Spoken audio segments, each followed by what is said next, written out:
Our next guest this evening is one of the great rock and roll artists of all time. Tickets for the North American tour of his masterpiece album, The Wall, go on sale May 10th. Please welcome one of the founders of Pink Floyd, Mr. Roger Waters, everybody.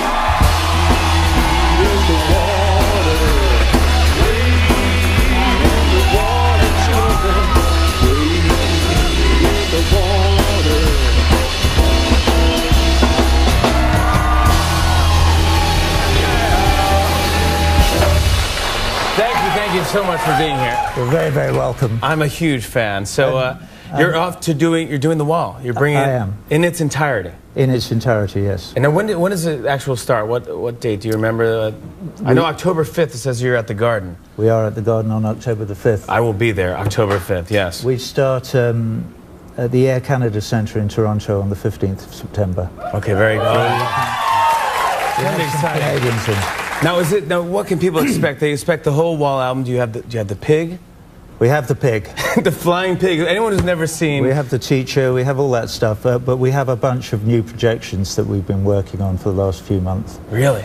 Yeah. And that should be exciting. The piece has changed a bit since 30 years ago. I've broadened it, made it a bit more political, and hopefully it will have a more universal message.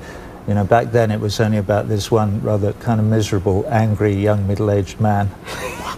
Yeah, completely, yes. And now I've tried to make it much more about the walls that divide people in a more general way. Now, tell me if I'm wrong, but I think Pink Floyd, when you first started, you were an art band.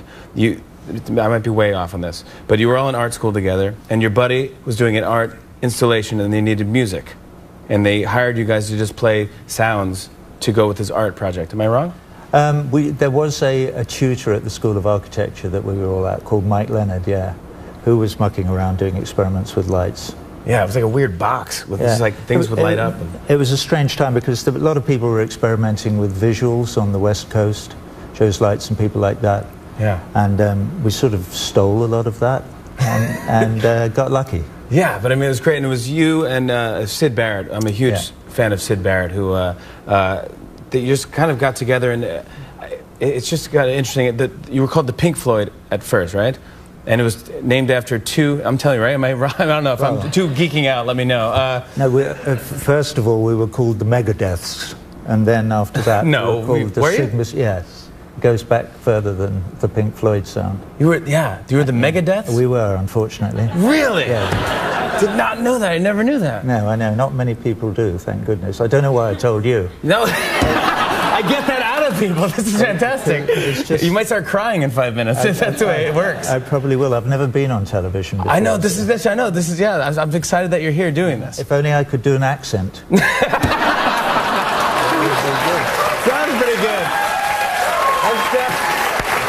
That sounds pretty realistic. Yeah, she can help you out. That's very kind. Now, can I just quickly, one more thing about Syd, if you don't mind talking about Syd Barrett, but the rumor goes is that he just took too many drugs, and that he just kind of lost it, and then at one point he just didn't want to play or couldn't function, really, and then he kind of eventually just left the band, and Dave Gilmour came in. And you know, there is schizophrenia is used to describe a loose kind of amalgamation of symptoms, of which many Syd had. He heard voices, and he had trouble keeping a grip on the reality of his situation. And on top of that, he did take too many hallucinogenics. I think if you were in the position of being an incipient schizophrenic like he was, any hallucinogenics are a very bad thing. So. Yeah, it was very sad, and he sort of drifted away from the reality of the rest of our lives.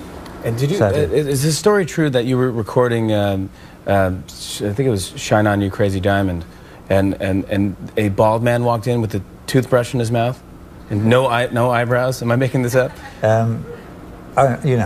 It's not a funny story. I'm not sure, but he did not have a toothbrush in his mouth. Okay, good. As I recall.